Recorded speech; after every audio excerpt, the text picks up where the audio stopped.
పుట్టినట్టు నా కొరకు ఆ చూకి అందలేదు ఇంతవరకు వచ్చింది గాని ఈడు ఒంటి వరకు వేధించలేదు నన్ను జంట కొరకు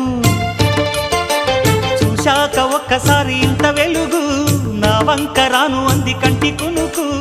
ఈ అల్లరి గారడి నీ లీల అనుకోనా నీ పేరు ప్రేమ అవునా ఇవాళే నిన్ను పోల్చుకుందా